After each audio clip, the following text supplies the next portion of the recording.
नमस्कार दोस्तों। मैं अजीत चौधरी रेबा से रियल्टी ब्रोकर एसोसिएशन, जिसके बारे में आप सब वाकिफ़ है।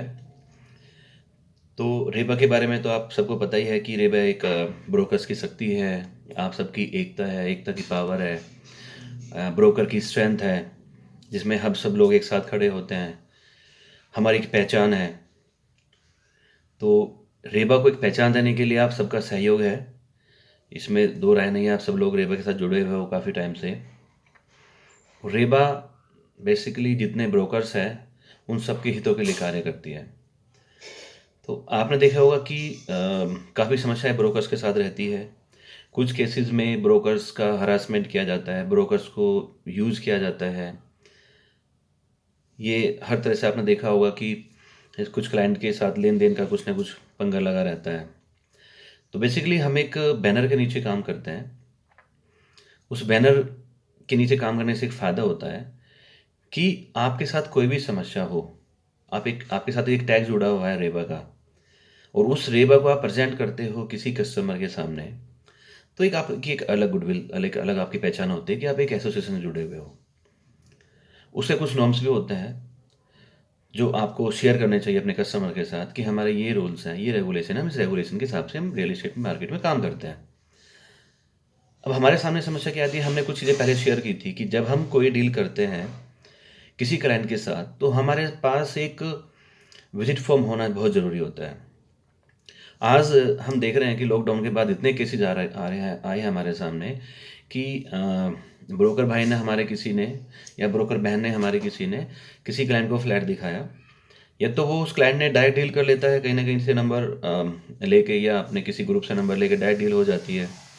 बाद में पता चलता है तो ब्रोकर को फिर धमकियाँ दी जाती है कि जी हमें फ़ोन मत करो, हम पुलिस में चले जाएंगे, हम ये कर देंगे। अब उस केस में क्या होता है कि ब्रोकर बेचारा चुप बैठ जाता है, या तो चुप बैठ जाए वो, ठीक है जी, या फिर अपने पैसे लेने के लिए लड़े। अब पैसे लेने के लिए लड़े, उसके पास ऐसा कोई डॉक्यूमेंट होता नहीं है जिसको वो प्रूव कर सके।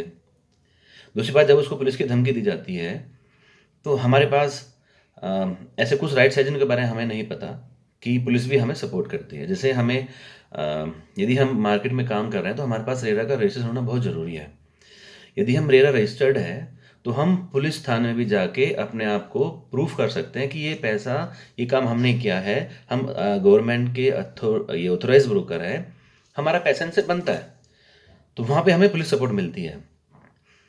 मेरे भी बहुत सारे एग्जांपल हैं जहाँ पे जैसे किसी कस्टमर ने पैसा देने से इनकार किया, या फिर वही आप समझते हो कि पैसा ना बड़ी ख़राब चीज़ होती है, तो पैसा देने के नाम पे जब कुछ बात आती है तो ओनर या सेलर या कोई भी पार्टी उसमें से थोड़ा सा कोई ना कोई निकल जाती है ऐसी जो दिक्कत करती है। तो मैंने खुद उल्टा कंप्लेंट करके पैसा निकलवाया कस्टमर से जो पैसा देने को तैयार नहीं थे। मैंने अपने अपने आप को रेरा प्रूफ किया कि मैं अथॉरिटी, मुझे गवर्नमेंट से मैं अप्रूव्ड ब्रोकर हूँ, रेरा रजिस्ट्रेशन है मेरे पास, तो मैंने ये काम किया है, मेरी कंप्लेंट आप दर्ज करो, मुझे पैसा लेना है। तो उसको पुलिस सुनती है। तो अब जब पुलिस सुनती है तो हमारे पास प्रूफ होना चाहिए। जैसे हम जब एग्रीमेंट टू सेल बनाते हैं तो हम नॉर्मली एक एग्रीमेंट टू सेल बनाते हैं जो किसी वकील से लिया, ड्राफ्ट लिया, एंट्री की और साइन करा लेते हैं। जी नहीं, हर एक एग्रीमेंट टू सेल में हमारी एंट्री बहुत ज़रूरी है। वहाँ पे कम से कम 2 लाइन ऐसे लिखी होनी चाहिए जिसमें हमारी एंट्री वहाँ पे दर्ज हो कि हमने ये डील की है, हमें बायर और सेलर से इतना पैसा लेना है। उस पे ऑलरेडी सबके साइन होते हैं तो एक वैलिड डॉक्यूमेंट हो जाता है। तो फर्स्ट स्टेप ये है हमारा कि हम सबसे पहले विजिट फॉर्म भराए। विजिट फॉर्म में कस्टमर ये एग्री करता है कि ये प्रॉपर्टी मैं इनके थ्रू देख रहा हूँ, और ये डील होती है, तो सबका जो मेरा जो देनदारी बनती है, मेरा जो कमीशन देना बनता है, वो एक्स वाई ब्रोकर को देना बनता है। तो वो डॉक्यूमेंट हमारे पास फिक्स हो जाता है। फिर आप प्रॉपर्टी दिखाने जाते हो। उस प्रॉपर्टी जब आप दिखाते हो तो आपको एक सेल्फी कस्टमर के साथ ले लेनी चाहिए। एक प्रूफ आपका वो हो जाता है कि जी मैंने फ्लैट आपके साथ ही दिखाया है। उसमें क्या होता है कि आप उसमें सेफ हो जाते हो और आगे का पंगा खत्म हो जाता है। यदि होता भी है तो आपके साथ फिर 20 लोग खड़े होते हैं, देखो जी आपने गलत किया, इस ब्रोकर की गलती नहीं है, ब्रोकर ने आपको पूरा काम करके दिया तो आपका कमीशन बनता है। तो ऐसे हम इस चीज़ में फ़ायदा उठा सकते हैं। वैसे डॉक्यूमेंटेशन बहुत ज़रूरी है। हम गलतियाँ क्या करते हैं कि कस्टमर आते हैं जी, और हम बस बिना सोचे समझे हम डील को आगे बढ़ाते हैं। हम पूरी मेहनत करते हैं, पेट्रोल लगता है, डीजल लगता है, लास्ट में क्या होता है कि हमें कमीशन नहीं मिलता। बेसिकली कहीं न कहीं हमारा थोड़ी-सी गलती होती है कि हम पेपर फॉर्मेलिटीज़ पूरी नहीं करते, अपनी पेपर फॉर्मेलिटीज़। बायर कस्टमर तो फॉर्मेलिटीज़ कर देते हैं, बायर और सेलर्स की तो फॉर्मेलिटीज़ पूरी कर देते हैं, लेकिन हम अपनी फॉर्मेलिटीज़ पूरी नहीं कर पाते, जहाँ पे हमें समस्या आती है और उस समस्या का हर्जाना एक ब्रोकर के बजाय फिर 100 ब्रोकर को भुगतना पड़ता है। फिर जो बंदा ब्रोकर के साथ चीटिंग करता है, उसको कमीशन नहीं देता, फिर वो कम से कम 100 लोगों को यही सलाह देता है कि मैंने ऐसा किया, ब्रोकर को कमीशन देने की आपको ज़रूरत नहीं, मैंने ऐसा किया, तुम भी ऐसे करो, ब्रोकर तो कुछ नहीं होते। तो उसका हर्जाना फिर सब लोगों को भरना पड़ता है, जिससे नए-नए झगड़े पैदा होते हैं। हमने देखा कि 2 साल से सबसे ज़्यादा झगड़े सामने आए हैं कमीशन को लेकर। या तो बायर कमीशन नहीं देता या सेलर कमीशन नहीं देता। और डॉक्यूमेंट जब हम सामने खड़े होते हैं, हम जब ब्रोकर के साथ जाते हैं, उनके पास कोई डॉक्यूमेंट ऐसा पुख्ता नहीं होता जिससे हम पुलिस को समझा सकें, देखो जी हमने किया है या इस भाई का कमीशन बनता है। तो ये बहुत सारी समस्याएं जो आपको देखनी है। इसलिए रेबा जो आपके साथ है, रेबा आपके साथ लीगल तरीके से सपोर्ट में रहता है। हम लड़ने वाले लोग तो हैं नहीं, हम और आप।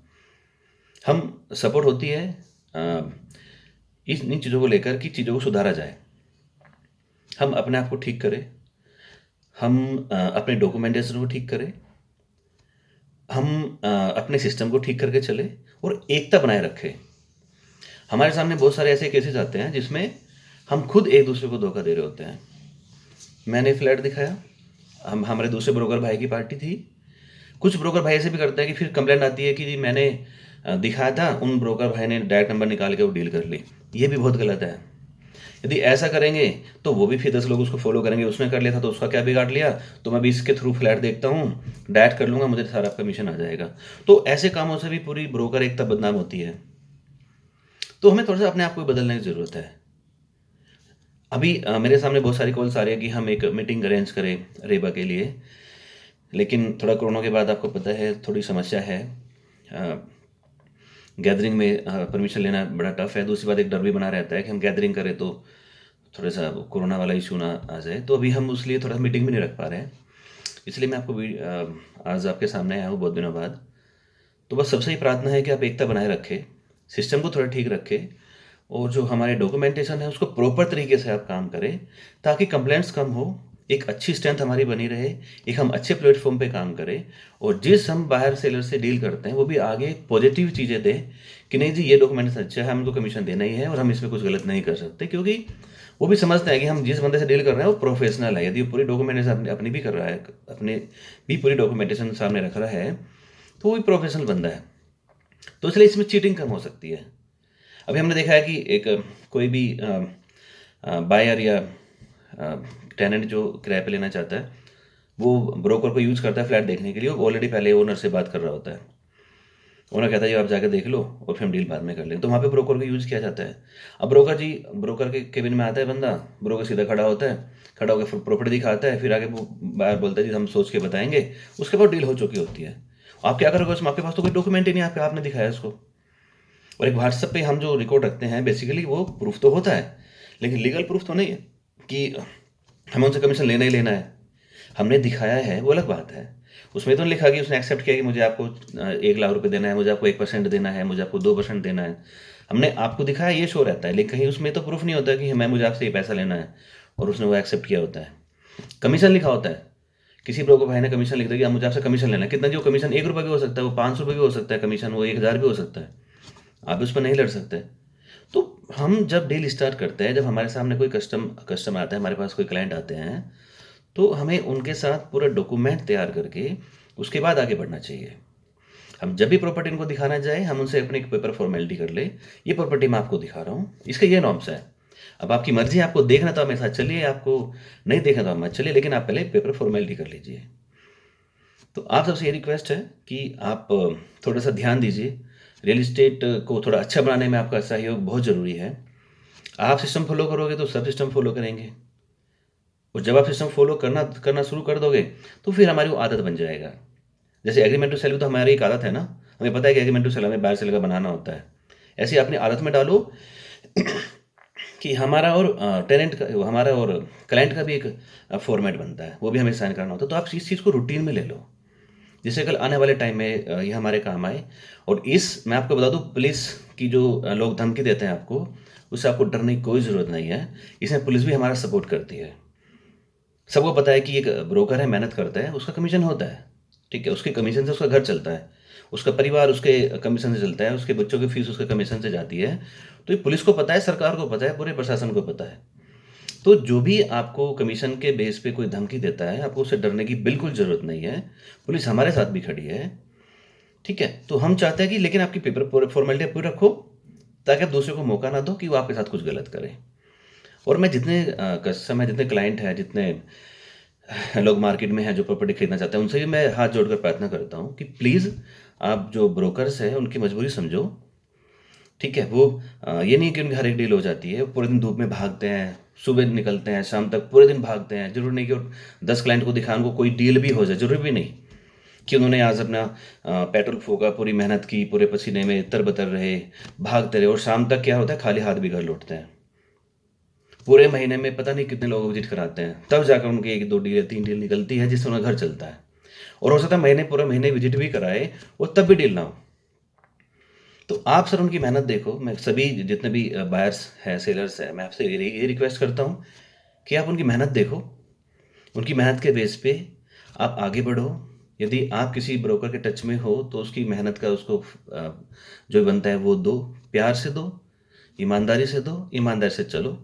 जैसे आप एक ब्रोकर से उम्मीद रखते हो कि वो आपकी डील अच्छी करे, एक ब्रोकर भी आपसे उम्मीद रखते हैं कि आप उसके लिए भी अच्छे बने रहो, उसके साथ लगे रहो, उसको भी आप सपोर्ट करो, डॉक्यूमेंट में आप सपोर्ट करो।